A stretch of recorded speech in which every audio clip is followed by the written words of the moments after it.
अस्सलाम वालेकुम everyone, this is Nabeel Ashmi और आज मेरे साथ एक और स्पेशल गेस्ट मौजूद हैं।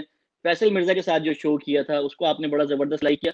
सो एक तरीके से मुझे भी सीखने को मिला कि यार ठीक है, आपको टाइमली कंटेंट करना चाहिए, लेकिन कहीं ना कहीं टाइमलेस कंटेंट भी बहुत जरूरी होता है फॉर द व्यूअर। सो आज जो है मैंने बुलाया है सलमान सरवर भट्ट साहब को, who has seen both the sides, PCB में भी और पीसीबी के बाहर। So he has been you know table के इस तरफ भी उस तरफ भी, कॉर्पोरेट सेक्टर भी देखा हुआ है।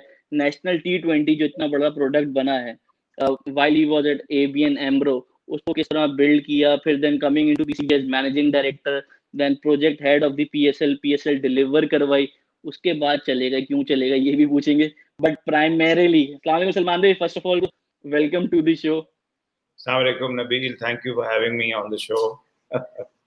सलमान भाई, I would start with national T20 क्योंकि इसको नेशनल T20 हो भी रहा है। And for me national T20 PSL से पहले जो पीएसएल था वो नेशनल T20 था, जहां पे लोग ग्राउंड में जंगले तोड़ के, दरवाजे तोड़ के घुसना चाहते थे, देखना चाहते थे कि भाई ये कराची डॉल्फिन्स की टीम को सपोर्ट करना है, सियालकोट स्टैलियंस को करना है, लाहौर लायंस है। सो वो सब ब्रांड बने थे। लेकिन थोड़ा सा प्लीज मुझे बताएंगे जो नेशनल T20 का जो प्रोडक्ट जो बनाया while you were at ABN, ये सब किस तरह हुआ था? क्योंकि if I not wrong, PCB was one of the first cricket boards जिन्होंने एक नेशनल लेवल का जो है T20 टूर्नामेंट ऑफिशियली करवाया था। हाँ जी, बड़ा इंटरेस्टिंग है नबील। उस वक्त मैं एबीएन एमरो में ग्रुप हेड होता था फॉर रिटेल बैंकिंग। तो जो मार्केटिंग है और ब्रांड को प्रोपगेट करना और प्रोडक्ट्स, रिटेल प्रोडक्ट्स को बेचना, ये सारी चीज़ें मेरे पास थी। तो क्रिकेट से क्योंकि मेरा पुराना शौक है, मैं खेलता भी था, तो इस पे मैंने नज़र, जाहिर है एक हर कोई रखता है जिसका शौक होता है। तो ये जो चेयरमैन थे उस जमाने में, शहरियार साहब, वो बेसिकली ही came to the corporate community, और उन्होंने कराची में आके एक किया हमारे साथ एक सेशन, जिसमें बैंक्स थे सारे जिनको उन्होंने बुलाया। उन्होंने कहा कि जी हम ये रीजनल क्रिकेट का फॉर्मेट इंट्रोड्यूस कर रहे हैं, तो हम चाह रहे हैं कि आप आके स्पॉन्सर करें। तो उन्होंने कहा कि जी हम ये पूरा बिडिंग प्रोसेस शुरू करेंगे। हमने फिर उस बिडिंग प्रोसेस में पार्टिसिपेट किया, और हमने एक्चुअली वो बिडिंग प्रोसेस में एक रीजनल टीम के लिए बिड किया था।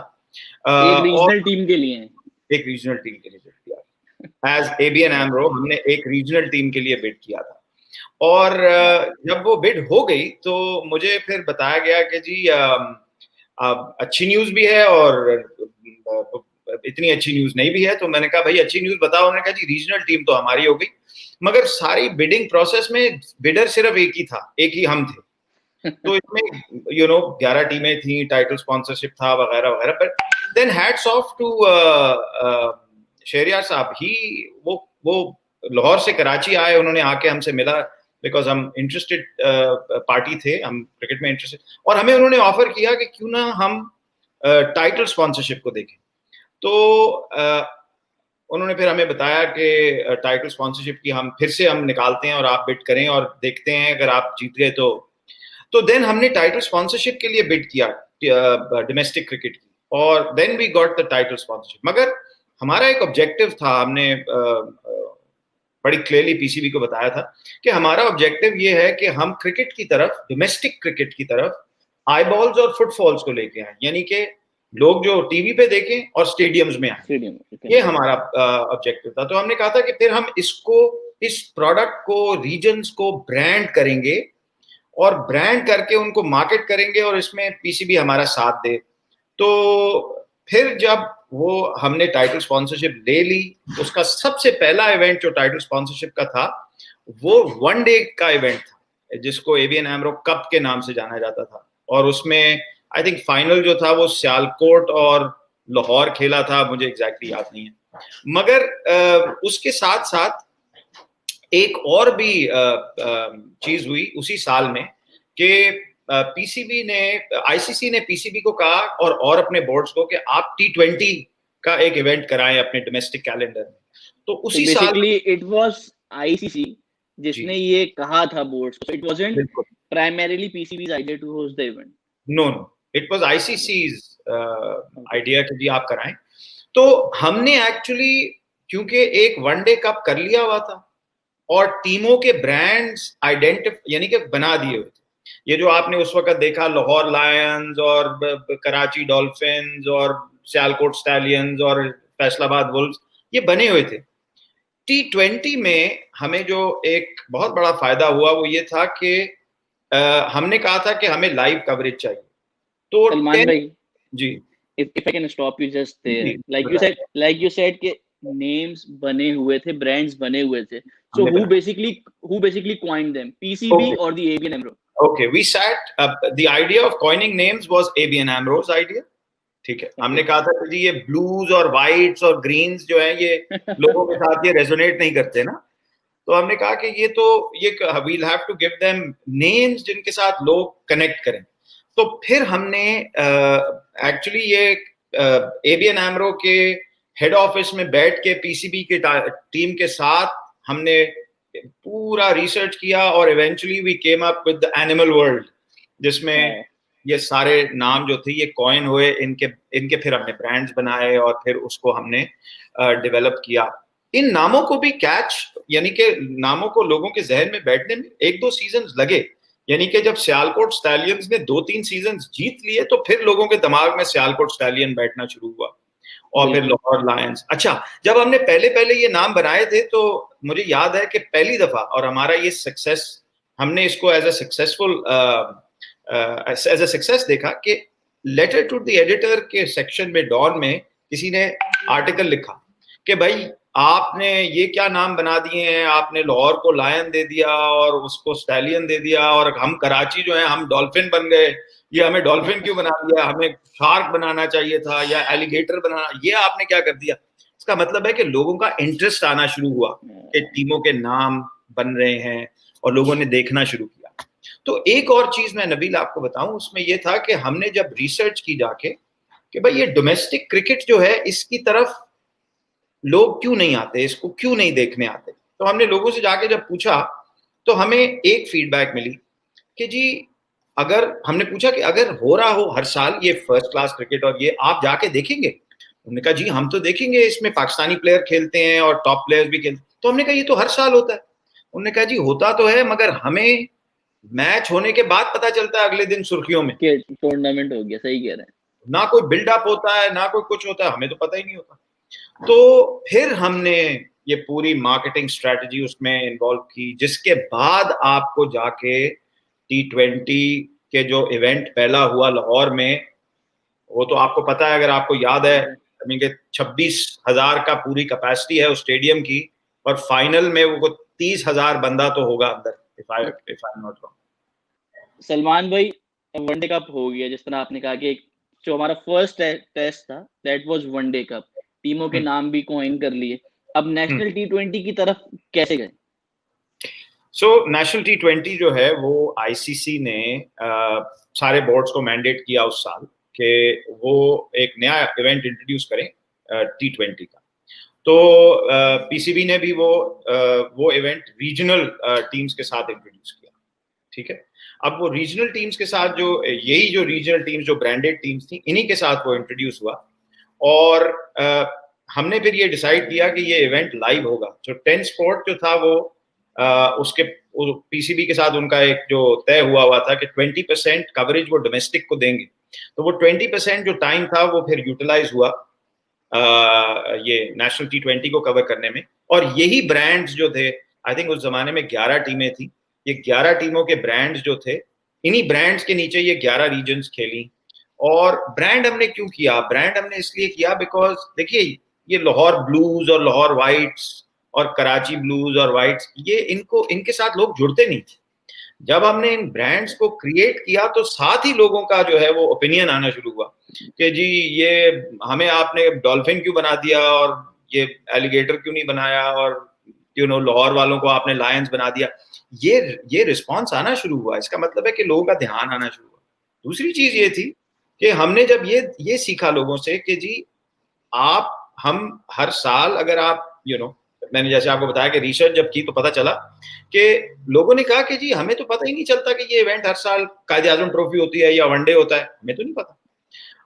हमें तो बाद में पता चलता है सुर्खियों में कि ये इवेंट हो। तो जब हमने T20 किया तो फिर हमने एक पूरा प्रोसेस ऑफ बिल्डअप शुरू किया। उस जमाने में जियो सुपर वगैरह नहीं होते थे, तो हमने साजिद हसन को इस्तेमाल किया, एक प्रोग्राम उसके साथ डेवलप किया। इस तरह से हमने टेलीविजन यूज कराया, डोमेस्टिक क्रिकेट को बिल्डअप पूरा किया। लाहौर में 45 दिन पहले, इवेंट से पहले, हमने इसकी मार्केटिंग शुरू की, कॉलेज स्टॉर्मिंग और फिर सिग्नल स्टॉर्मिंग और बैनर्स और फ्री एंट्री।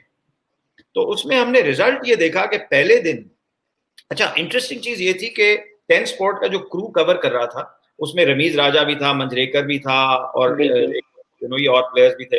तो इन्होंने कहा यार कहाँ तुम लोगों ने फंसा दिया ये डोमेस्टिक क्रिकेट, और ये तो कौन आएगा देखने, कोई इंटरेस्ट। अच्छा वो पहले दिन ये जो सारी मार्केटिंग का नतीजा ये निकला, पहले दिन 2000, अगले दिन 3000, फिर 5000, फिर 8000, सेमीफाइनल में 15000 बंदा गद्दाफी स्टेडियम में देखने आया हुआ था। और फाइनल के अंदर हमने एक्चुअली अबरार को बुलाया हुआ था गाने के, कि लोगों को अट्रैक्ट करें। तो इतनी ओवर कैपेसिटी, अंडर कैपेसिटी हो गई, यानी कि 26,000 के स्टेडियम में वो 30,000 बंदा आ गया कि हमें इवेंचुअली वहां पे जो सिक्योरिटी के इदारे थे उन्होंने हमें आके कहा कि जी ये इब्रार का कॉन्सर्ट ना करिएगा, नहीं तो हमसे संभाला नहीं जाएगा, क्योंकि हमें तो अंदाजा ही नहीं था कि इतने लोग आ जाएंगे। उसके बाद से नबील हर साल जब T20 हुआ, जो आपने भी देखा, तो डे 1 से लेके लास्ट डे फाइनल तक स्टेडियम्स जो थे वो चौक ब्लॉक जाते थे। तो एक सक्सेस क्या हुई?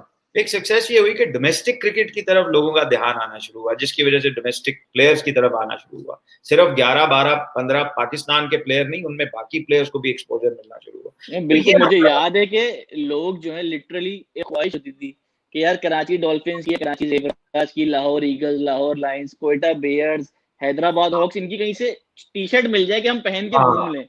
लोग मिन्नतें करते थे प्लेयर से। हाँ, और देखो ना, उसके बाद जब आप कोई प्लेयर देखते थे ना, कराची डॉल्फिन्स की उसने जर्सी पहनी हुई नेट कर रहा है, तो आपको उसकी इज्जत बढ़ जाती थी कि हाँ यार ये कराची डॉल्फिन्स का प्लेयर है। और तो ये बहुत मेरी नजर में बड़ा अच्छा है। देखो ये मार्की प्रोडक्ट्स जो है ना, इस तरह के बनाने पाकिस्तान में बहुत जरूरी है। And I am surprised, actually I am not surprised, because मैं बाकी बोर्ड के साथ भी बात करता रहता हूँ कि अभी तक इतने साल हो गए, वो 2000 मैं 3-4 की बात कर रहा हूँ, आज तक उसके बाद कोई उस तरह की लीग किसी और स्पोर्ट के लिए कंस्ट्रक्ट नहीं। तो मगर उसके लिए अपॉर्चुनिटी बहुत बहुत ज्यादा है, उसके बारे में भी बात करेंगे। सही से। अच्छा सलमान भाई, एक नेशनल T20 होता है, चलता रहता है, ऑब्वियसली ऑर्गेनाइजेशन चेंज होती है, वो फिर ABN AMRO से RBS जाता है, फिर same people continue to run the show. लेकिन एक चीज बताएं, इतना नेशनल T20 हुआ, उसको एक फेम भी मिला, इतने सालों में वो नेशनल T20 ऐसा मतलब कहाँ हो गया कि उसको स्प्रिंग बोर्ड यूज करके PCB अपनी जो है लीग नहीं लॉन्च कर सका, या लाइक आपसे ऑफ द कैमरा ही बात हो रही थी कि सेंट्रल जैसे बिग बैश होती है कि क्रिकेट ऑस्ट्रेलिया खुद होल्ड करता है, उस कॉन्सेप्ट की तरफ क्यों नहीं है, वो ट्रांजिशन क्यों नहीं है, इतना वेट क्यों हुआ more than a decade basically? देखिए, आप बहुत अच्छा आपका पॉइंट है, और इस पे हम एटलीस्ट मैं पर्सनली, क्योंकि PCB के साथ डील कर रहा था, बहुत अच्छा, हमें बहुत अच्छी सपोर्ट मिली। It was because of the team work that हमने वो सारा कुछ काम किया। मगर मैं PCB को बार बार ये कहता था कि आपको, हम एक टाइटल स्पॉन्सर है ना, हर टीम के लिए एक टाइटल स्पॉन्सर बड़ा आना चाहिए, सब्सटैंशियल, कि जिसके पास मार्केटिंग बजट्स भी हों, और वो आके हर कराची के पीछे एक बड़ा बैंक आए, लाहौर के पीछे एक टेल्को आ जाए, एक FMCG किसी और के पीछे। मगर इसके लिए मार्केटिंग करना बहुत जरूरी है, इसके लिए PCB को रीच आउट करने की बहुत जरूरत थी कि वो इस पे टाइम लगाते कि अच्छा यार हमने ये 11 टीमें, जैसे PSL की 5 टीमें हमने बेची, उसी तरह ये 11 टीमें हमने बेचनी है। हमें जाके रीच आउट करके लोगों को कन्विंस करना है, कि उनको नंबर्स दिखाने हैं कि इसके तरफ आई बॉल्स कितने आते हैं और हम आपको क्या विजिबिलिटी देंगे इसके साथ। ये नहीं किया। अगर ये करते और ये हर टीम के पीछे एक बड़ा स्पॉन्सर आ जाता या बड़े स्पॉन्सर आ जाते, तो उससे फायदा ये होता कि फिर उसी के अंदर आप, जैसे बिग बैश ने किया है, उसी के अंदर आप पहले 2 इंटरनेशनल प्लेयर लेके आते, फिर आहिस्ता आहिस्ता उसको 4 कर देते, यानी कि उसी ब्रांड को डेवलप करते और उसको लूज ना करते। मगर क्योंकि और मुझे अफसोस के साथ ये कहना पड़ता है, सॉरी मैं ये इस तरह की बातें कर रहा हूँ, कि PCB की जो मार्केटिंग और प्रोडक्ट डेवलपमेंट है वो हैंड इन ग्लव नहीं काम करती और रीच आउट नहीं करती मार्केट को जाकर। देखिए इसके लिए आपको जाके बड़ा टाइम लगाना पड़ता है, आपको जाके जैसे मैं अगर उस साइड पे बैठा हुआ था इन द कॉर्पोरेट, तो मेरे सामने शेरियार साहब और उनकी टीम आई तो मैं कन्विंस हुआ, chairman himself. Chairman himself, right. वो आए, he flew over to Karachi, he sat with us, हमसे टाइम लिया, बैठे, ही वाज हम्बल इनफ कि भाई हम बैठ के आपको समझाएंगे और फिर आप, तो वो एफर्ट, उस तरह की effort over a period of time की जरूरत है। आप ये नहीं समझ सकते कि आप पीसीबी के कर्ता धर्ता हैं या चेयरमैन हैं या आप जो भी हैं, तो मैं दफ्तर में बैठूंगा और बाकी लोग जो हैं वो मेरे नीचे के लोग जाके मिले, वो भी लोग जाके मिले, मगर आपको भी रीच आउट करना है, बिकॉज अगर आपने पहले पहले पुल इन करना है तो you have to start talking to decision makers, और डिसीजन मेकर जो है वो आगे से डिसीजन मेकर के साथ ही बात करता है। अच्छा सलमान भाई, लाइक आई वाज सेइंग कि वो जो ट्रांजिशन थी वो कहीं ना कहीं खो गई, और आपने हाँ, पॉइंट भी मेक किया कि देखें, व्यूअर्स के लिए भी शायद ये आप ज़्यादा बेहतर तरीके से समझा सकेंगे कि लोगों को ये भी, जो न्यूट्रल व्यूअर्स हैं उनको समझने की ज़रूरत है कि सेल्स में और मार्केटिंग में एक फ़र्क है। अक्सर पाकिस्तान में इस कॉन्सेप्ट को एक करके जो है वो बताया जाता है और एक्सपेक्ट भी फिर वही किया जाता है। जी जी, देखिए सेल्स और मार्केटिंग में बड़ा सिंपल सा मैं आपको फर्क बता दूं कि अगर मैंने किसी ब्रांड की, किसी प्रोडक्ट की अवेयरनेस बिल्ड करनी है, इससे पहले कि मेरी सेल्स टीम जो है उसको जाके बेचना शुरू करे, वो होती है मार्केटिंग, ठीक है ना। तो मैंने अगर कराची डॉल्फिन्स को या लाहौर लायंस को या किसी भी और प्रोडक्ट को जाके बेचना है, तो पहले तो मैंने उसकी अवेयरनेस क्रिएट करनी है, उसके बारे में लोगों को बताना है, उसकी फर्क फर्क तरीके हैं, उसमें आप टेलीविजन को यूज करें, प्रिंट को यूज करें, डायरेक्ट मार्केटिंग को यूज करें, वेरियस मेथड्स हैं। आप अब तो खैर सोशल मीडिया इतना आ गया है, आप यूज करें। अब सेल्स का मतलब ये है कि आपको जाके लोगों से, जो डिसीजन मेकर्स हैं, उनके साथ जाके वन टू वन गुफ्तगू करनी बहुत जरूरी है। उनके सामने बैठ के, जिसको मैं आई बॉलिंग कहता हूँ, उनके सामने बैठ के उनको आई बॉल करना बहुत जरूरी है। जब तक आप उनके सामने बैठ के उनको आई बॉल नहीं करेंगे, उनको समझाएंगे नहीं, और एक दफा नहीं, बार बार, आप एक बंदे के पास 10 दफा नहीं जाएंगे, आप एक्सपेक्ट करें कि आप एक बंदे के पास 10 दफा जाएंगे तो वो 100 बंदों के पास जाएंगे तो उसमें से 7-8 आपके साथ चलेंगे प्रोबेबली, ठीक है। तो ये होती है सेल्स। तो marketing creates the brand for you, but it gives you, यानी कि वो आपको एक राइट देता है कि आप अब जाके अपने प्रोडक्ट के बारे में लोगों को और समझाएं, और आगे से जो बंदा, जो सेल्स के बंदे से, यानी कि जो सेल करने आया, उसकी सुन रहा होता है, उसको पहले से वो नॉलेज होती है, इसलिए वो तैयार होता है आपकी बात सुनने, मगर वो खरीदेगा नहीं जब तक आप उसको आईबॉल नहीं करेंगे, सामने बैठ के उसको समझाएंगे नहीं। ये तो सेल्स 101 है बेसिकली। अच्छा, सो लाइक सियालकोट स्टैलियंस सबसे बड़ा ब्रांड बना उस जी नेशनल T20 का, प्रॉब्ली जी, creating history and winning like no other team has done. सही है, यस, सियालकोट स्टैलियंस एक ऐसा ब्रांड था जिसको शायद अगर सही से पिच किया जाता, या मार्केटिंग तो हुई उसकी, पिच किया जाता बिडर्स को, तो उस यस, टीम को तो कम से कम लोग लेते, हाथ हाथ खरीदते, कराची हाँ, डॉल्फिन्स को खरीदते, लाहौर लायंस को खरीदते, फैसलाबाद वुल्व्स को खरीदते। सो उस वक्त क्या ये कोशिश हुई from within the board या even outside of the board भी, अप्रोच किया जाए बोर्ड को? कुछ आई नॉलेज है बारे थिंक में? उस वक्त भी शेरियार साहब एंड मेरा मेरा बहुत मेरी बहुत रिस्पेक्ट है उनके लिए, मैं उनको सलाम करता हूँ। वो ही हिमसेल्फ सेड, क्योंकि मैंने इनको कहा कि जी आप आइए और let's go and market other teams, तो उन्होंने कहा मैं तुम्हारे साथ चलूंगा। तो मैं उनके साथ आई वेंट ऑन, इनफैक्ट उन्होंने उन्होंने कहा आप हमारे साथ चलें, तो मैं उनके साथ फिर एक्चुअली सियालकोट की चेंबर को जाके हमने प्रेजेंट किया, कराची में हम जाके लोगों को मिले, मगर किसी चेयरमैन के पास इतना टाइम नहीं होता कि वो सिर्फ मार्केटिंग पे या सेल्स पे फोकस करे। चेयरमैन का तो सिर्फ काम बिल्कुल। खुद में, तो उसकी टीम नीचे से जो है वो ग्राउंड वर्क करती है और चेयरमैन ऊपर से जाके फिर हथौड़ा मारता है। I mean that is how it is done. मगर वो नीचे से कोई कंटिन्यू करने, अगर चेयरमैन के पास टाइम नहीं है तो फिर सेल्स हो ही नहीं रही, अगर चेयरमैन के पास टाइम है तो फिर सेल्स होती है। तो इस तरह से काम नहीं चलता, और ये एक्चुअली पीसीबी का बहुत पहले से एक एटीट्यूड रहा है कि हम ऊपर हैं, बाकी लोग जो कॉर्पोरेट वर्ल्ड या जिनको बेचना है वो नीचे है।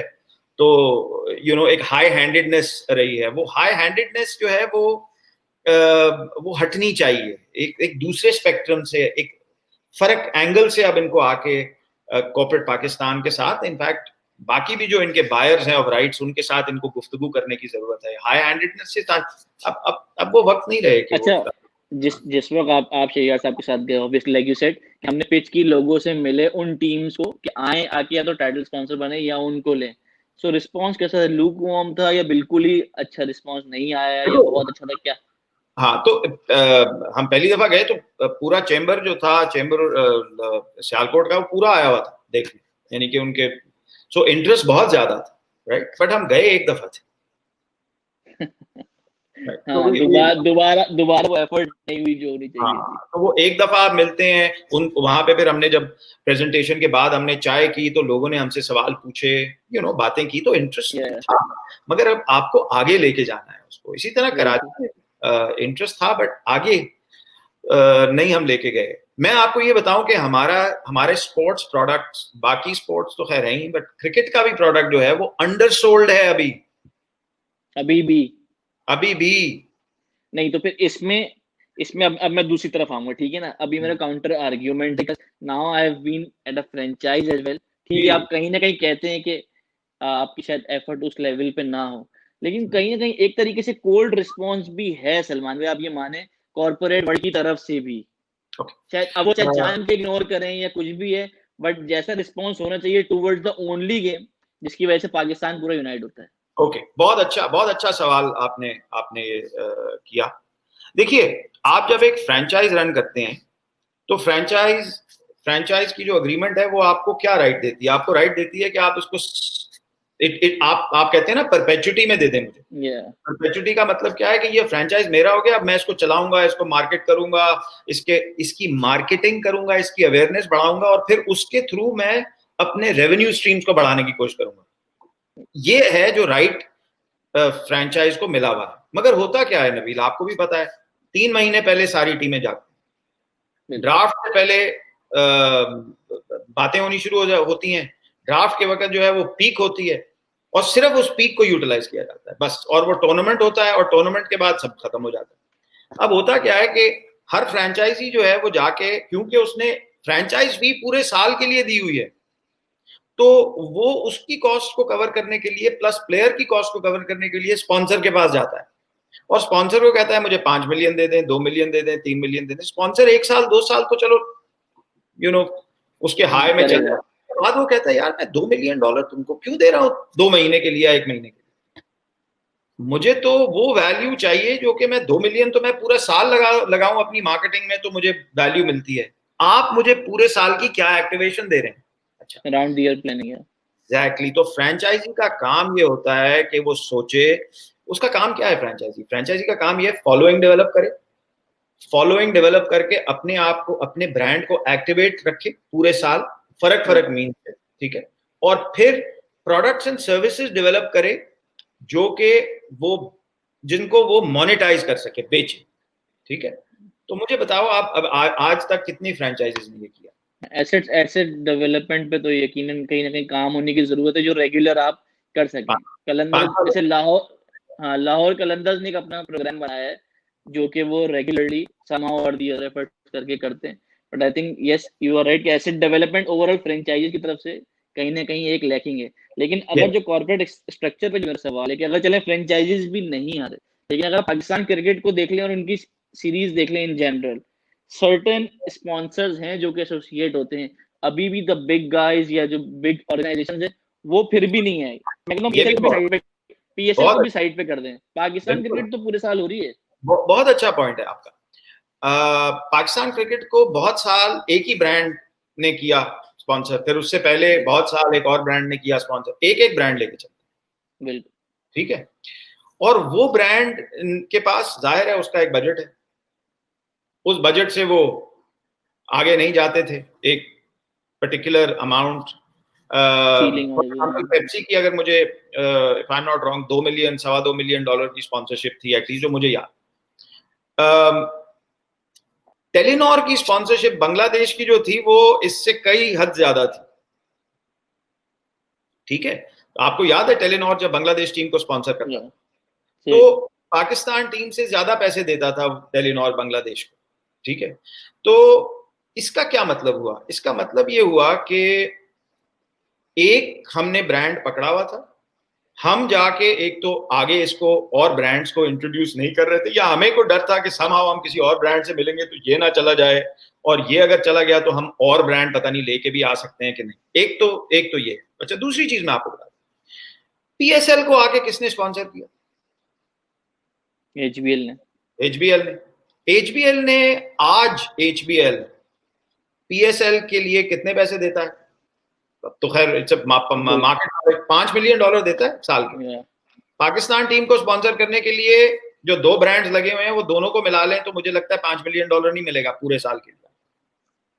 ठीक है, ये क्यों है ऐसे क्यों है कि इंटरनेशनल क्रिकेट के लिए जिसमें विजिबिलिटी आपको ज्यादा मिल रही है, आपको कम पैसे मिल रहे हैं, और एक आपकी लीग जो है जो 30 दिन 32 दिन 35 दिन चलती है, उसके लिए आपको ज्यादा पैसे मिल रहे हैं। ये इसलिए है, पहले तो ये है कि इस लीग को पीसीबी क्या करता था और करता है, मुझे लगता है अभी मुझे रिसेंटली अब नहीं पता, बट 1-2 वेंडर्स को वो अपने सारे राइट्स बेच देते। वो वेंडर्स के पास जितने जो उनके क्लाइंट्स हैं वो उन्हीं को जाके बेचते हैं। वो क्लाइंट्स की जितनी कैपेसिटी है खरीदने की, वो उतने ही पैसे देंगे। ठीक है, पेप्सी जो है वो वेंडर के थ्रू नहीं आया, पेप्सी डायरेक्टली बात करता था पीसीबी से। इसी तरह एचबीएल वेंडर के थ्रू नहीं आया, एचबीएल के साथ हमने डायरेक्टली बात की। तो मेरा कहने का मकसद ये है कि जब तक आप नहीं निकलेंगे बाहर और डायरेक्टली बात नहीं करेंगे कॉर्पोरेट्स के साथ, मैं आपको पीसीबी की बात अभी कर रहा हूं, तो आपको वो वैल्यूज नहीं मिलेंगी जो कि आपको मिलनी चाहिए। अच्छा, उसके साथ आपको आइडियाज भी मिलेंगे कि आपको क्या करना है वैल्यू पोटेंशियल स्पॉन्सर के लिए बढ़ाने। तो दोनों चीजों पे मैंने आपको ये बताया कि फ्रेंचाइज अगर अपने आप को पूरे साल एक्टिवेट रखे तो उसकी रेवेन्यू स्ट्रीम्स बहुत ज्यादा बढ़नी चाहिए, इसलिए मैं कह रहा हूं अंडर वैल्यू। और अगर पीसीबी भी बाहर निकले और कॉर्पोरेट की दुनिया से मिले, आके डिसीजन मेकर्स से मिले, बहुत लोग हैं जो कि इंटरेस्टेड हैं स्पोर्ट्स में मगर मिलते नहीं हैं ये लोग। ठीक है, cricket operations is something else, cricket marketing and commerce and sales is something else, you need to। Salman भाई, हाँ जी, ये अच्छा, हमने ये पॉइंट काफी डिटेल में डिस्कस कर लिया अब, क्योंकि पीएसएल की बात छिड़ गई है। तो 2004-05 के अंदर नेशनल T20 हुआ, एक सक्सेस बना, उसके नाम चेंज होते रहे, वो एक अलग बात है, एक बड़ा सक्सेसफुल इवेंट बन गया। लेकिन ये 9-10 साल का पीरियड लगा जहाँ पे पीसीबी को एक रियलाइजेशन हुई नहीं यार, हमें भी अब एक अपनी लीग लॉन्च करनी चाहिए। आईपीएल हो रही है, आईपीएल के बाद चैंपियंस लीग भी हो गई, जहाँ सारे चैंपियंस जा रहे हैं, तो हमारी लीग क्यों नहीं होती? तो ये जरा थोड़ा सा बताइएगा कि पीसीबी ने फिर आपको किस तरह अप्रोच किया? आपकी भी 2 स्टिंट रही है with the PCB as managing director and then consultant group, I mean project head as of PSL 20। तो बेसिकली जब 2011 में मैंने अपनी कंसल्टिंग शुरू कर दी थी, तो पीसीबी के साथ क्योंकि 7-8 साल हमने नेशनल T20 को चलाया था, तो जाहिर है वो भी मुझे जानते थे और मैं भी उनको जानता था। अच्छा, बाय द वे, बीच में मैं आपको थोड़ा सा बता दूं कि I also had become the managing director for the 2011 world cup. ये हो सकता है आपको ना पता हो। अच्छा, 2011 का जो वर्ल्ड कप था, जब तक वो पाकिस्तान के साथ था, तो मैंने अग्री कर लिया था पीसीबी के साथ और आईसीसी के साथ to become the managing director for the World Cup of the whole World Cup, of the whole world, not just from Pakistan side. Exactly, नहीं, उसका सेक्रेटेरिएट जो था, दैट्स अ रेवलेशन। हाँ, तो उसका सेक्रेटेरिएट जो था वो सारा इधर बनना था, इन लाहौर। मगर वो फिर वो इशू हो गया आपके यहाँ पे जो श्रीलंकन टीम के साथ, तो हमसे वो टूर्नामेंट भी चला गया और सेक्रेटेरिएट भी चला गया, तो फिर बाकी चीजें भी चली गई। तो पीसीबी को खैर मैं इन द मीन टाइम ये चीजें कहता रहता था। They reached out to me and they said कि जी आप क्यों नहीं ये करते, आईपीएल हम करना चाह रहे हैं, तो हमें कुछ बताइए कि आईपीएल को कैसे करें। तो फिर हमने रिसर्च की बैठ के, बाय द वे उसमें फैसल भी हमारे साथ थे, फैसल मिर्जा, एंड एक और भी साहब हैं सलमान तारिक, कोई जानता नहीं है, but he is the one who actually did a lot of deep diving into the European Premier League. उसका मॉडल क्या होता है, फाइनेंशियल मॉडल क्या है, ऑपरेशनल मॉडल क्या है, लीगल बैकबोन क्या होनी चाहिए, ये सारा कुछ हमने एक समरी लेवल पे डेवलप किया और पीसीबी को जाके हमने ये प्रेजेंट किया ज़का अशरफ के वक्त 2011-12।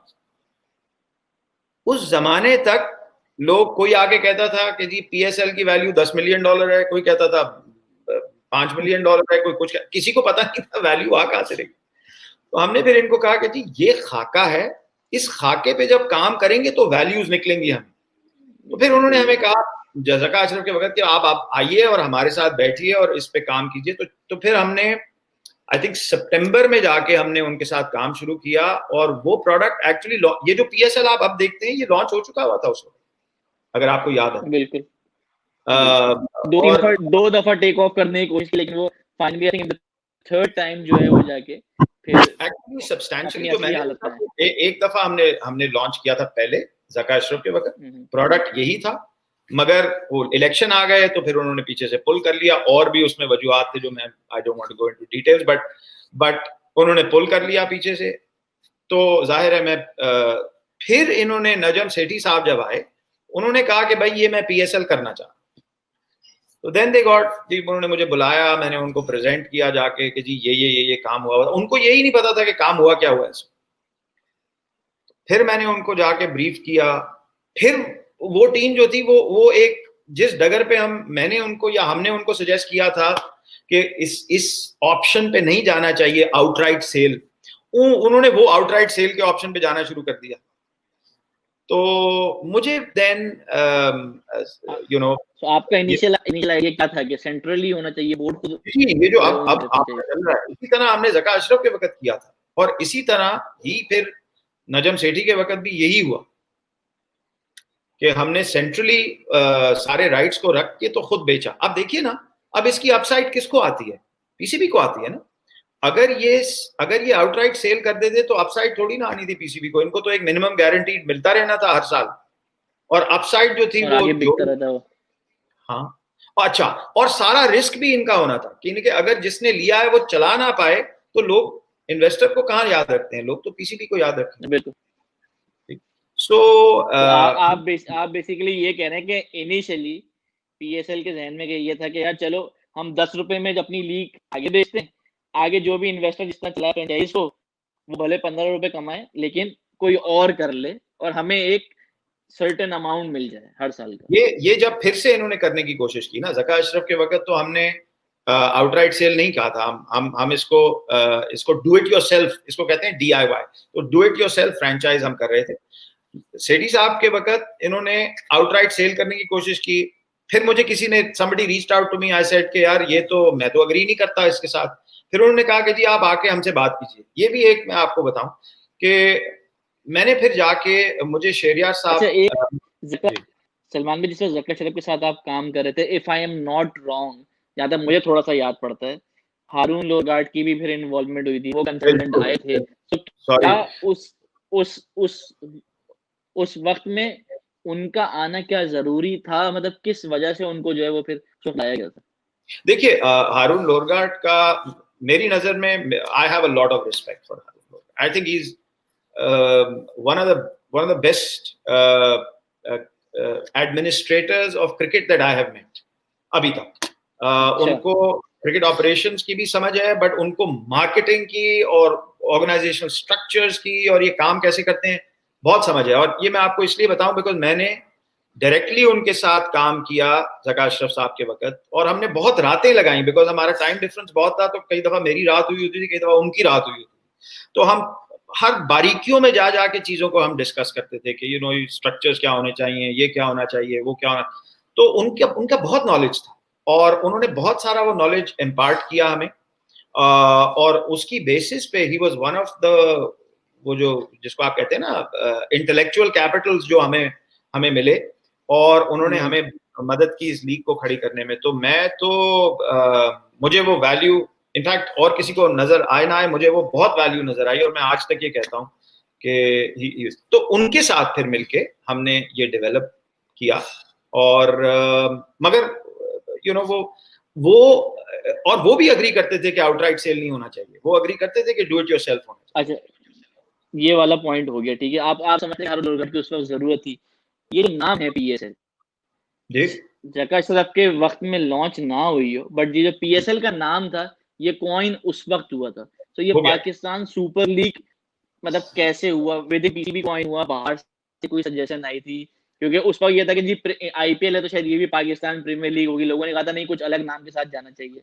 वो थोड़ा सा तो इसका बैकग्राउंड बताइए अभी। हाँ, थोड़ा सा ये इस तरह था कि हमने एक मार्केटिंग कंपनी को एंगेज किया था, पाकिस्तानी मार्केटिंग कंपनी थी। उनको हमने कहा था कि आप हमें ऑप्शंस दें, थोड़ा सा रिसर्च करके हमें ऑप्शंस दें नामों के। उन्होंने हमें वेरियस ऑप्शंस दिए और वो फिर हमने एज अ टीम बैठ के, हारून के साथ और ज़का अशरफ साहब भी थे साथ, हमने बैठ के ये डिस्कस किया और इवेंचुअली हमने डिसाइड किया कि पाकिस्तान सुपर लीग, उसके एक तो आसानी से आता भी है नाम पे और इनिशियल्स भी आसानी से कहे जाते हैं, तो पीएसएल हमने कहा इसका नाम पीएसएल होना चाहिए। इससे पहले इसको पीपीएल भी कहते थे। यही मैं कह रहा हूँ ना कि पाकिस्तान प्रीमियर लीग की तरफ लोग कहते थे शायद बनेगी, बट इस टाइम बनी पीएसएल। नहीं, पीएसएल तो यही था बेसिकली। हमारे पास ऑप्शंस आए और हमने कहा ये अच्छा क्या आप लोगों ने तो मेहनत की जो पीएसएल खड़े करना चाह रहे थे बैकग्राउंड में, ठीक है, हारून लोरगाडे सब कुछ था, क्या पीसीबी की वाकई में एक इंटेंट थी कि जी बस पीएसएल अनाउंस कर दो, हो ना हो एक अलग बात है, एक इंस्टेंट से एक फेम होता है ना कि जी पाकिस्तान सुपर लीग अनाउंस करना और एक उसको इनिशियली अंजाम, इनिशियल स्टार्ट करके अंजाम तक पहुंचाना, क्या वो वाली नीयत थी पीसीबी की कि हाँ जी अंजाम तक भी पहुंचाना, सिर्फ अनाउंसमेंट नहीं करनी? हाँ देखो, नियत का थोड़ा सा मुश्किल कर रहा हूँ आपके लिए, नहीं, लेकिन नियत का तो खैर कोई बता नहीं सकता, बट मेरी नजर में जितनी मेहनत इस प्रोडक्ट पे हुई थी और जिस तरह से, बिकॉज देखो ये प्रोडक्ट को डेवलप करने में बहुत मेहनत चाहिए होती है, ये ओवरनाइट का काम नहीं होता, इसमें काफी आपको हर चीज में बैठ के आपको देखना पड़ता है। मुझे ऐसे लगता है कि पीसीबी को एक तो मे बी वो सोचते थे कि हो सकता है हो सकता है ना हो, ये बड़ा अच्छा चांस है कि ना भी हो, बिकॉज तो जिस तरह हेडलाइंस क्रिएट हो जाएंगी। हाँ, जिस तरह की वैल्यूज और जिस तरह के प्रोडक्ट की हम बात कर रहे थे, पाकिस्तान में इसका प्रूफ ऑफ कॉन्सेप्ट भी नहीं था और इस तरह के नंबर्स किसी ने सुने भी नहीं हुए थे। ठीक है ना, कि भाई यार इतने की फ्रेंचाइज और इतनी मार्केटिंग, ये कहाँ जी छोड़े जी, कहाँ आएगा, तो मुझे लगता है कि थोड़ा सा मे बी उनके बैक ऑफ द माइंड ये था कि पता नहीं होता है नहीं होता, चलो ये हो ना लोग हो फर्क नहीं पड़ता, हाँ अनाउंसमेंट तो हो जाए, हेडलाइंस तो बने। तो हाँ, तो वो जब एक इस लेवल पे आ गई कि हमारे पास फ्रेंचाइज ओनर भी आ गए और हमारे पास इंटरेस्ट ब्रॉडकास्टिंग में भी आ गया और अच्छा खासा इंटरेस्ट आ गया at the prices that we were looking for, तो उस वक्त फिर कुछ ऐसी फोर्सेस थी जो कि घबरा गई पीसीबी के अंदर, तो थी बट पीसीबी के बाहर थी, और उन्होंने देखा कि भाई ये हो सकता है कि ये राइट्स उनके हाथ से निकल जाएं, और there are other players who are going to come and take these rights. उन्होंने फिर मुझे लगता है पीसीबी को एक साइड पे वो भी इन्फ्लुएंस किया, दूसरी साइड पे पीसीबी ये भी देख रहा था कि इसमें हमने कहा था फॉरेन प्लेयर्स हम लेके आएंगे, तो ये पाकिस्तान में होना था,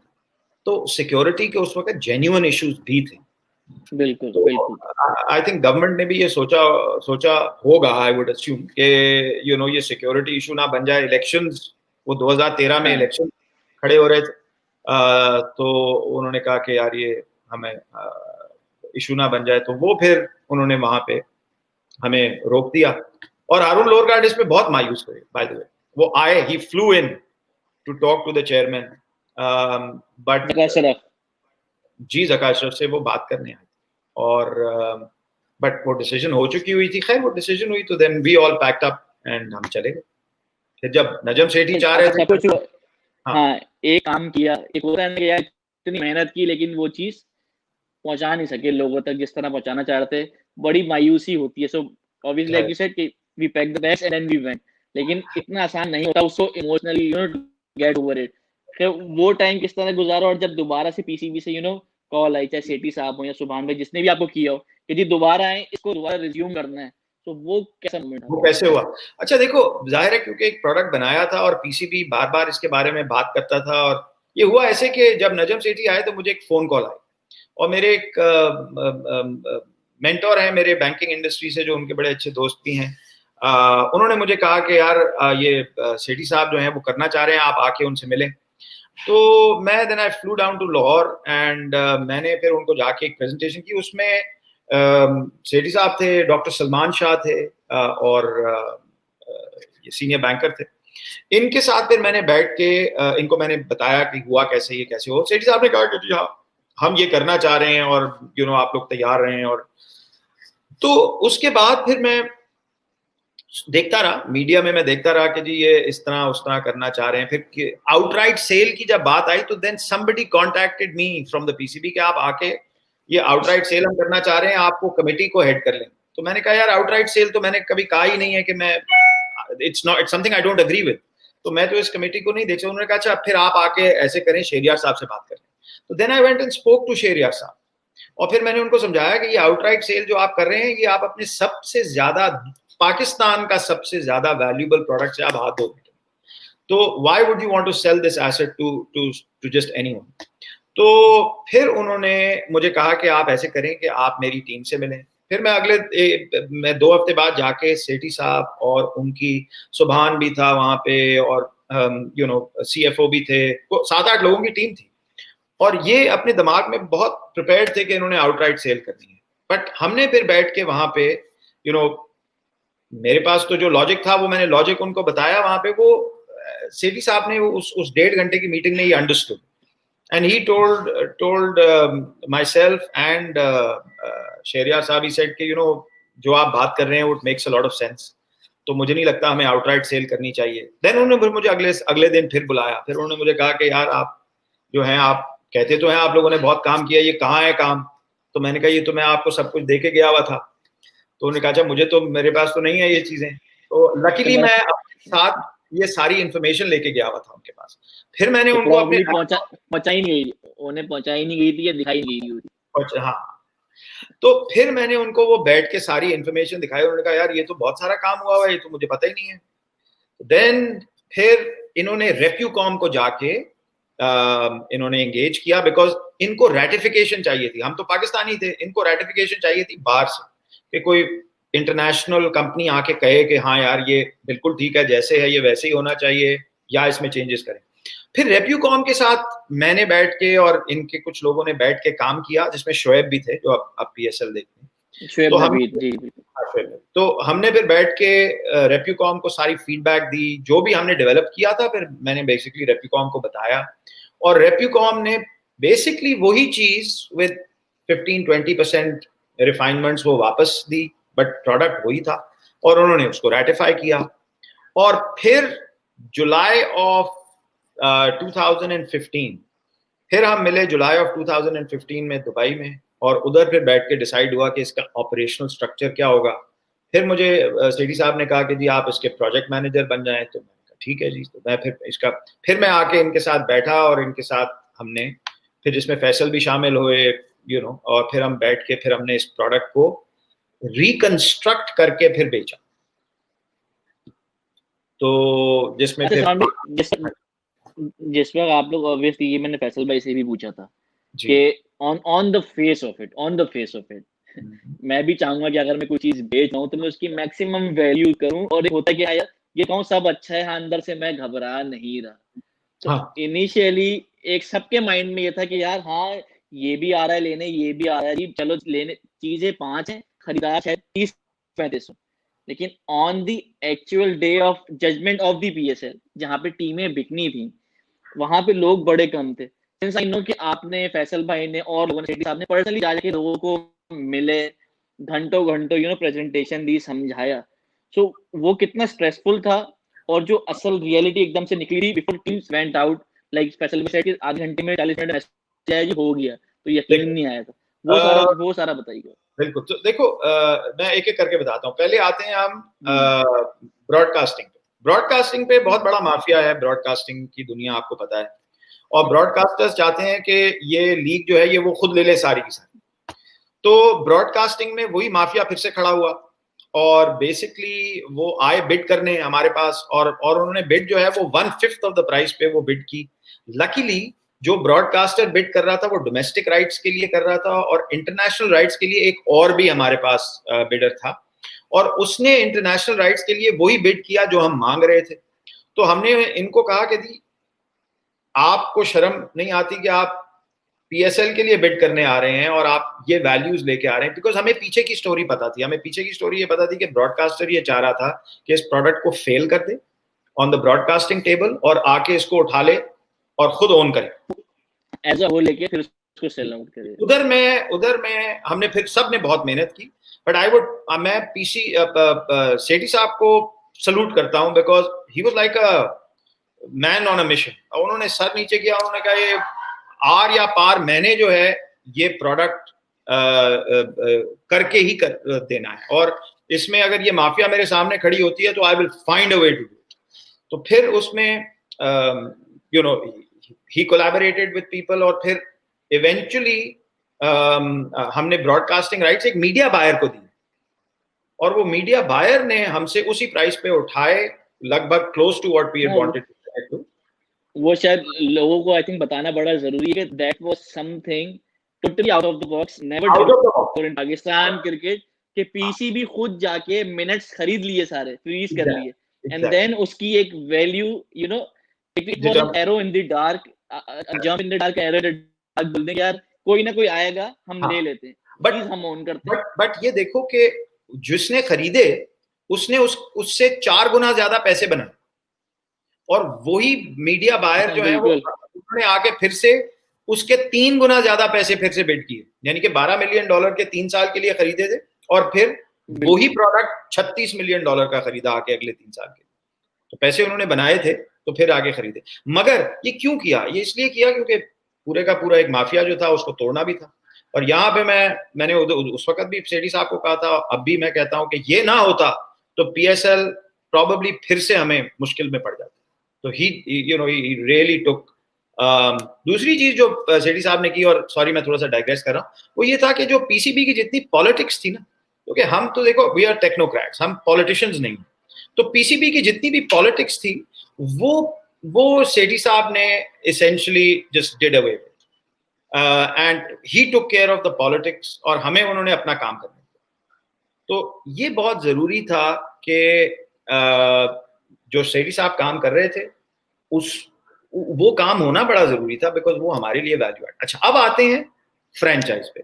फ्रेंचाइज मैं खुद बेच रहा था, तो फ्रेंचाइज पे मेरे पास नबील मुझे जो भी बुलाता था ना कि हमें, क्योंकि हम जाके इसको टेलीविजन में मार्केट करते थे, और फिर हमें कॉल्स आती थी कि जी यार कोई XYZ मिलना चाह रहे हैं।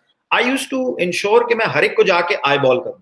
तो अगर मुझे इस्लामाबाद वीकेंड पे 2 दफा भी जाना होता था तो मैं ड्राइव करता था और वापस आता था। कराची आना होता था तो मैं 3-4 पोटेंशियल फ्रेंचाइज को इकट्ठा करके मैं कराची आके मिलता था। यानी कि मैंने कोई जगह नहीं छोड़ी जहां पे मैं लोगों को जाके खुद ना मिलूं। तो उसकी वजह से क्यों मैं मिलना चाह रहा था, बिकॉज प्रोडक्ट को समझने की जरूरत थी। यानी कि लोग अगर मिलियंस ऑफ डॉलर्स इन्वेस्ट कर रहे हैं तो उनको समझने की जरूरत थी कि यार ये है क्या। और फिर आप जब बताते हैं तो एक ट्रस्ट लेवल भी डेवलप होता है कि आप बता रहे हैं तो कुछ सोच समझ के ही बता रहे हैं। तो मेरे पास तकरीबन 30-40 लोगों की लिस्ट थी। वो 30-40 लोगों की लिस्ट अब मैं आपको बताता हूँ। वो बिड से यानी कि कुछ हफ्ते पहले वो कभी 20 पे चली जाती थी, फिर वो 15 पे आ जाती थी, फिर वो 0 पे चली जाती थी, फिर वो 10-12। तो लोग फेंस पे आते थे, फिर पीछे चले जाते, फिर आते थे, फिर पीछे चले जाते। तो ये जाहिर है हमारे अंदर भी ये थी कि यार कभी इस तरह का प्रोडक्ट तो बिका नहीं। इवेंचुअली जब डेट्स आई कि लोग अपने एप्लीकेशन वो भेजें, टेक्निकल बिड्स और फाइनेंशियल बिड्स, तो इवेंचुअली हमें 8 बिड्स आई। उनमें से एक्चुअली 8 बिड्स में से रियल बिड्स जो थी वो 7 थी। जो 8वीं बिड थी मोबीलिंक ने भेजी थी, वो बिड नहीं थी, वो दे वर नॉट इंटरेस्टेड। वो पहले बहुत इंटरेस्टेड थे, बाद में उन्होंने कहा कि यार हम अपनी इंटरनल अप्रूवल्स नहीं ले सकते। ठीक है, तो दे सेड कि बट ठीक है, फिर भी हम बिकॉज हमने आपको कहा है तो हम। बट द फैक्ट इज कि उन्होंने फिर बाद में आके बहुत अच्छा काम किया लाहौर के साथ, जो जैज ने काम किया लाहौर के साथ। तो कहने का मकसद ये, इवेंचुअली फिर वो 7-8 बिडर्स आए टेबल पे, और हर एक ने हर टीम के लिए बिड किया। और ये हमने उनको खुद कहा था कि जी आप हर टीम के लिए बिड करें, you may not win the bid of the team that you want to purchase, right. फिर हर एक, तो फिर वो बिड्स चली, वो एक ही दिन में बैठ के वो बिड्स हुई। अच्छा, इसमें, और वो इवेंचुअली हमने $9.3 मिलियन की वो सारी टीमें पर ईयर पे बेची।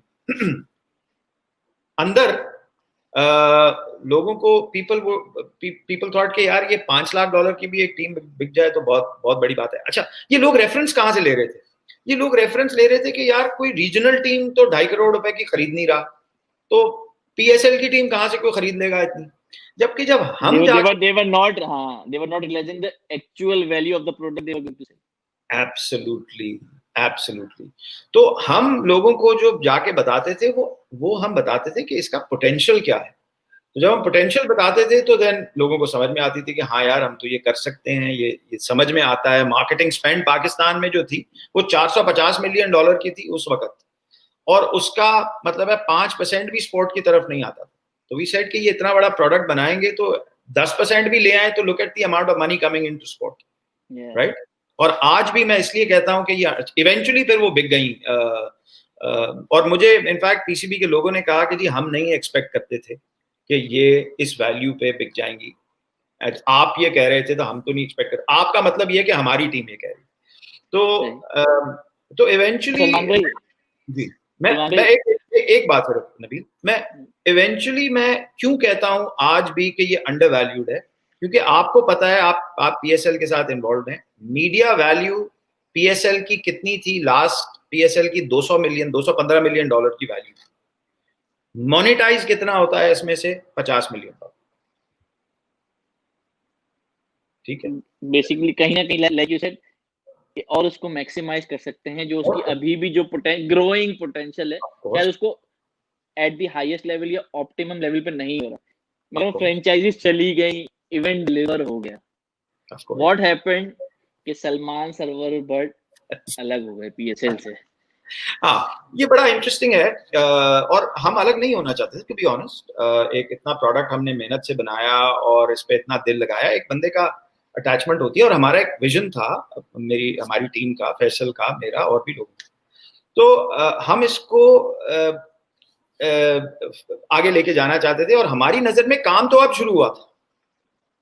एक दफा पीएसएल का प्रोडक्ट बिक गया, बिल्कुल ऐसे है नबील जैसे मैं आपको मैकडॉनल्ड का फ्रेंचाइज बेच दूं, तो फ्रेंचाइज बेचने से मेरा एज अ फ्रेंचाइज और काम खत्म नहीं होता। मेरा काम उस वक्त शुरू होता है कि मैं आपके रेस्टोरेंट को प्रॉफिटेबल कैसे बनाऊंगा, आपके साथ मैं क्या काम करूंगा जिसकी वजह से आपका रेस्टोरेंट प्रॉफिटेबल हो। ये हमारा व्यू था। मेरी नजर में पीसीबी का व्यू ये था कि जी अब हमने बेच दिया है, अब हमारा काम हो गया है, अब हमारा काम यही है कि हम हर साल इवेंट कराएं, और इसको इवेंट कराना हमारा काम है। अब फ्रेंचाइज है, और फ्रेंचाइज जाने के उन्होंने क्या करना है, इसके साथ पैसे कैसे बनाने, हमें तो फ्रेंचाइज फी दे दें। और हाँ ठीक है, हम सेंट्रल जो पूल है उसकी जो कलेक्शन है वो हम करते रहेंगे, जिसमें टाइटल स्पॉन्सर है, ब्रॉडकास्टिंग राइट्स हम बेच देंगे 3 साल के बाद एक दफा। बट ये बाकी चीजें जो है, फ्रेंचाइज सक्सेसफुल होती है नहीं होती है उनका काम है। यही तो सारा काम था कि फ्रेंचाइज को सक्सेसफुल कैसे बनाए। तो हमारा व्यू ये था, पीसीबी का व्यू मेरी नजर में वो नहीं था। That's why you walked out, या उन्होंने कहा कि आप छोड़ दें सलमान भाई? No, I offered them my services to work with the franchises in particular and also the player community. So हमने कहा था, क्योंकि फैसल और मैं इकट्ठे ही थे, तो कि हम इन चीजों पे आपके साथ काम करेंगे, क्योंकि ये चीजें और title sponsor as well, because वो भी एक कॉर्पोरेट कम्युनिटी है। टाइटल स्पॉन्सर्स, को स्पॉन्सर्स, ये भी एक कॉर्पोरेट कम्युनिटी, ये भी मैं आपको बताऊंगा। सलमान भाई just to wrap it up, like 4-5 minute के अंदर, तो एक चीज जो मुझे मतलब बाहर से पता लगी वो ये थी कि जो एचबीएल आया, ये भी कोई मतलब ऐसे आ नहीं रहा था, जाके जो है वो एफर्ट करनी पड़ती आप लोगों ने, देन फिर वो आया, फिर आगे उसको टेक ओवर किया और अब कंटिन्यू कर रहे हैं उसके साथ। एचबीएल को मैंने अप्रोच किया था फॉर टीम, कि आप एक टीम ले लें या आप टाइटल स्पॉन्सर लें। एबीएन एमरो वाली रिपीट है कि उनको भी एक टीम के लिए। तो I was sitting on this side this time, और क्योंकि ये बैंकिंग कम्युनिटी, ये मेरी कम्युनिटी है, तो मैं वहां पे जो उनके जो मार्केटिंग हेड है उनको जानता भी था, और लोगों को भी, बट बेसिकली हमने जाके उनको कन्विंस किया, और इवेंचुअली वो लास्ट मिनट पे वो आए कि जी हमने टाइटल स्पॉन्सर करना। तो यू नो, तो यस, आई थिंक ये हमारे लिए और तो हम ये चाह रहे थे कि इस रिलेशनशिप को और इन रिलेशनशिप्स में और वैल्यू एडिशन हो, और हम फिर पीसीबी के साथ मिलके पॉलिसी बनाएं, गोड करें, गाइड करें, इंटेलेक्चुअल कैपिटल लेके आए कि ये फ्रेंचाइज बिजनेस होता कैसे है, इसको चलना कैसे चाहिए। आज तक पीएसएल में मेरी नजर में 5 साल के बाद पीसीबी को हर फ्रेंचाइज के साथ मिलके उनके 4-5 बिजनेस स्ट्रीम्स खोल देने चाहिए। बिजनेस स्ट्रीम्स का क्या मतलब है? सलमान भाई, हाँ, बिजनेस स्ट्रीम्स पे आते हैं। कहीं ना कहीं इनिशियली ज़ल्मी ने कोशिश की कि जिम्स वगैरह की एक चेन बनाई जाए, नहीं हुआ, ठीक है, क्योंकि वो एक मार्केट ऐसी है ही नहीं कि हाँ जी लोग उसको टेक ओवर करेंगे, लेना चाहेंगे फ्रेंचाइजी। क्वेटा ने हमने खुद 2-3 दफा नॉट जस्ट मर्चेंडाइज, पूरी एक क्लोथिंग ब्रांड बनाया, करने की कोशिश की, वो उस तरीके से नहीं है। सो आई थिंक कि इसमें कहीं थोड़ा हमारी मार्केट का भी फर्क आता है कि लोग फ्री में मिलेगी तो शर्ट लेंगे, चीजें लेंगे। अगर वो चीज थोड़ी सी एक्सपेंसिव होगी, हाई एंड कमोडिटी, शायद आप इसको आप नहीं मानेंगे, अपना पॉइंट भी दे दें, लेकिन मुझे लगता है कि शायद सर्टेन बहुत छोटा परसेंटेज है नहीं, इस चीज की तरफ जाना चाहते हैं। नहीं, देखो, सबसे ज्यादा वैल्यू जो है ना, बाय द वे, पाकिस्तान में डॉलर सबसे ज्यादा जो स्पेंड होता है वो ऊपर का 10% करता है, और जो ऊपर का 10 या 5% करता है उसके पास पैसे होते हैं और उसको क्वालिटी चाहिए, ठीक है। तो वो क्वालिटी ढूंढता है और वो अटैचमेंट ढूंढता है, वो ब्रांड के साथ एक अटैचमेंट ढूंढता है और क्वालिटी ढूंढता है। जब आपकी नजर में ये जो पाकिस्तान में और भी ब्रांड्स हैं बिकते हैं, उनके ये जो आप क्या कहते हैं इसको, काउंटरफिट्स, ये बिकते नहीं है, बिकते हैं ना, मगर वो ब्रांड्स फिर भी आपके जो हैं वो चल रहे हैं। आज अगर नाइकी है तो चल रहा है ना पाकिस्तान में। इस तरह से अगर आप बारबेक्यू टुनाइट देखें तो बारबेक्यू टुनाइट चल रहा है ना। बारबेक्यू टुनाइट क्यों चल रहा है और इतना क्यों वो सक्सेस क्यों भरा रहता है हजारों लोगों के साथ? क्योंकि एक वो क्वालिटी देते हैं, और जो लोग पैसे देते हैं वो, यानी कि जो लोग उसकी तरफ अट्रैक्ट होते हैं वो उनके पास पैसा है, वो देते हैं और वो आते हैं। कहने का मकसद ये है कि इसके पीछे साइंस क्या है। देखो, इसके पीछे साइंस और लॉजिक ये है कि मैं एक फ्रेंचाइज हूँ, मैंने अपनी फॉलोइंग डेवलप करनी है। आपकी नजर में, क्योंकि आप क्वेटा के साथ भी रहे हैं, और but let's take Karachi Kings की क्या फॉलोइंग होगी? तकरीबन 15 से 20 मिलियन लोगों की तो फॉलोइंग होगी आराम से ना। तो कराची किंग्स की जो 15 से 20 मिलियन की फॉलोइंग है वो उनका एसेट है, ठीक है। अब ये 15 से 20 मिलियन जो है ये चाहता है कि ये कराची किंग को देखे, कहीं ना कहीं तो देखे, फिर कहीं टच और फील करे, ठीक है। अब कराची किंग का क्या काम है? कराची किंग का काम है वो उन ब्रांड्स को जाके देखे जो कि इनके लिए प्रोडक्ट्स एंड सर्विसेज बनाते हैं, और उनको कहे मेरे साथ को ब्रांड करो, क्योंकि मेरे पास ये फॉलोइंग है, तुम्हारे पास प्रोडक्ट्स एंड सर्विसेज है, तुम इनको बेचना चाह रहे हो, लेट्स को ब्रांड, और रॉयल्टी दे दो, रॉयल्टी दे दो, ऑफ कोर्स। मगर इसके लिए काम करना पड़ता है, रिसर्च करनी पड़ती है, इसके लिए आपके पास एक टीम होनी चाहिए। देखो, जो अगर आप मैनचेस्टर यूनाइटेड देख लें, मैं एक उस तरह की आपको मैन्यू देख लें, या सनडरलैंड को देख लो यार जाके, एक छोटी सी you know it's a club in England, आप उनकी एक मार्केटिंग और सेल्स की टीम को देख लें और उनकी ऑपरेशन, ये दो फर्क टीमें हैं, और ये काम करती हैं, रिसर्च करती हैं उन चीजों पे, और फिर जाके सलमान भाई, आई नो कि आपको जानना भी हम लंबा करेंगे, लेकिन फिर भी यहाँ पे मैं फिर दोबारा काउंटर आर्गुमेंट करूंगा। ये सेशन इतना लंबा हो सकता है अगर हम चाहें कि वो लोग भी 100 साल, 130 साल, कोई 90 साल, कोई 80 साल पुराने क्लब्स हैं, उनके पीछे पूरे नबील, मैं तुमसे अग्री करता हूं, मगर हमें 100 साल नहीं लगेंगे। पाकिस्तान में देखो, जिन लोगों ने चीजें क्रिएट की उनको 100 साल लगे ना, बिकॉज वो स्क्रैच से क्रिएट कर रहे थे, और तो कोई रेफरेंस पॉइंट था नहीं। आज तो वो सारे रेफरेंस पॉइंट्स हैं ना। मैं आपको छोटी सी एग्जांपल देता हूं। पाकिस्तान में बैंकिंग, ज्यादातर जो लोग कैश लेके जाते थे, कैश डालते थे, ठीक है। हम कैश से सीधा कार्ड पे चले गए, चेक को छोड़ के बीच, ठीक है। आज क्रेडिट कार्ड कितनी फरावानी से चलता है पाकिस्तान में। मुझे याद है आज से 10 साल पहले एटीएम इंट्रोड्यूस हुआ था पाकिस्तान में, और आज क्रेडिट कार्ड चलता है पाकिस्तान में। इतना टाइम नहीं लगेगा, लोगों को अब तो अवेयरनेस है, पीपल आर कनेक्टेड। ये जो हर साल ये फ्रेंचाइज जो है ये अपनी प्रोडक्ट्स एंड सर्विसेज नहीं बना रही और पीसीबी को उनके साथ काम करना चाहिए, ये सारा साल इज मनी लॉस्ट, 5 साल इज अ लॉट।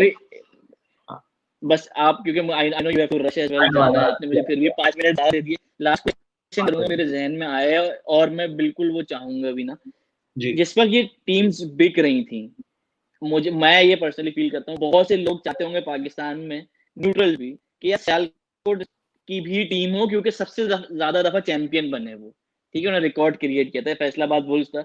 मैं स्पेशली सियालकोट की बात करूंगा, जब ये टीमें बिक गई तो आप लोगों ने किसी को कुछ किया था कि यार सियालकोट ले लो, या सियालकोट ऑप्शन था ही नहीं टेबल पे, यही 5 शहर थे?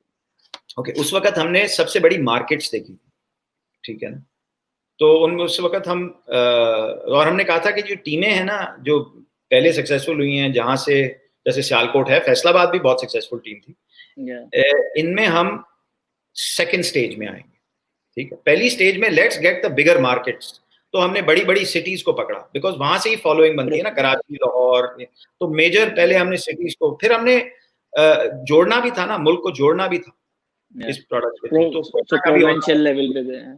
एग्जैक्टली तो फिर सही सबसे बड़ी cities, that was the logic behind it. But उसके बाद the next step should be कि यार क्रिकेट अब जहां पे सबसे ज्यादा पॉपुलर है, उन नेक्स्ट लेवल सिटीज को अब फ्रेंचाइजिंग में लेके आइए।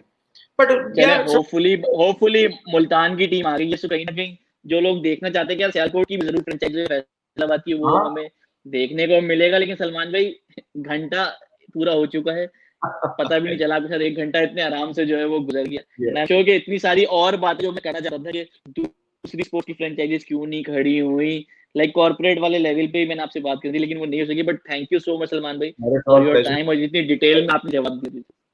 प्लेजर नबील, मैं सिर्फ ये कहना चाहूंगा एंड में कि पीएसएल पाकिस्तान का ये एक प्रोडक्ट है, हमारे पास हॉकी भी है, फुटबॉल भी है, स्क्वॉश भी है, कबड्डी भी है। हमारे पास पीएसएल के बाद ये प्रोडक्ट्स अभी तक बन जाने चाहिए। This is also time lost.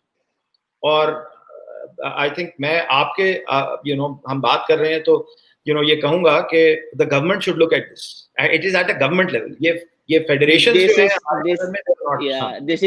This is exactly what I said to Faisal भाई while I was interviewing you. Faisal भाई, गवर्नमेंट ने आगे इनिशिएटिव क्यों नहीं लिया कि यार चलो कोई ऐसी चीज डेवलप करते हैं जहां पे इन्वेस्टर्स आए, लेकिन गवर्नमेंट खुद जो है वो भी पैसे पंप इन करेगा कि एटलीस्ट दूसरी पैरेलल लीग्स खड़ी हो। अगर आईपीएल आप देखें इंडिया में, उन्होंने साथ कबड्डी लीग खड़ी कर दी, अपनी फुटबॉल लीग खड़ी कर दी, टेनिस करा दिया, क्या कुछ नहीं करा है। यहाँ भी जैसे कबड्डी है, आप कबड्डी के इवेंट्स देखें, आप भरे हुए होते हैं। फुटबॉल देखें, फुटबॉल में कोयटा हो, चमन हो, गिलगित हो, मतलब पहाड़ों में कोनों में 10-10 हजार 20-20 हजार बंदा बैठा हुआ होता है। बिल्कुल, तो उस चीज को कैपिटलाइज ही नहीं किया ये। बिल्कुल नहीं एब्सोल्युटली, एंड आई थिंक इसको इट्स अबाउट टाइम। ये बहुत बड़ा हमारे 66% यूथ है, तो उसके लिए हमें अब बड़ा स्पीड से काम करना चाहिए। अगले 3 साल में खड़ी कर देनी चाहिए ये वेरियस हमने प्रोडक्ट्स। बिल्कुल सर, आप ये चंक भी जरूर निकाल के अलग से डालेंगे। आई थिंक एक दफा दोबारा आप कह देंगे जो आपने गवर्नमेंट वाली बात की कि दूसरी लीग खड़ी होनी चाहिए थी, खास तौर पे इसको जो कट करके इसका चंक भी डालेंगे। गवर्नमेंट के बारे में जो आपने कहा ना कि पैरेलल और दूसरी लीग हमारी खड़ी हो जानी चाहिए थी जी, तो मैं यही कहूंगा कि जो गवर्नमेंट है, इनको सोचना चाहिए कि जिस तरह एक पीएसएल खड़ी है, उसी तरह हमारी दूसरी लीग्स, हॉकी की, स्क्वॉश के टूर्नामेंट, फुटबॉल की, कबड्डी की, ये खड़ी होनी चाहिए। और इसमें ज्यादा टाइम की जरूरत नहीं है, आपको 3 से 5 साल चाहिए इन चीजों को खड़ा करने में, और ज्यादा इन्वेस्टमेंट की भी जरूरत नहीं है। It's about time they start doing it. 66% youth है आपके पास, बहुत सारी ये, and it is healthy entertainment and great ecosystem that you can put together. तो the government needs to wake up and do something quickly. Thank you so much Salman, thank you so much for your time, और जितनी in depth हम लोगों ने बात की, इंशाल्लाह दोबारा भी आपको उसी तरह तंग करूंगा कभी चाहिए होगा। एंड आई एम श्योर कि जिस तरह कंटेंट पे हमने डिस्कस किया है, लोगों को भी ये जरूर पसंद आएगा। तो अगर आपको पसंद आए तो इसको लाइक करें, सब्सक्राइब करें और शेयर करें। इस तरह का कंटेंट जो है वो पब्लिक में जाना चाहिए ताकि उनको पता लगे। सलमान भाई, thank you so much again, और इंशाल्लाह फिर आपसे बात होगी जी। अल्लाह हाफिज। Thank you, Allah Hafiz.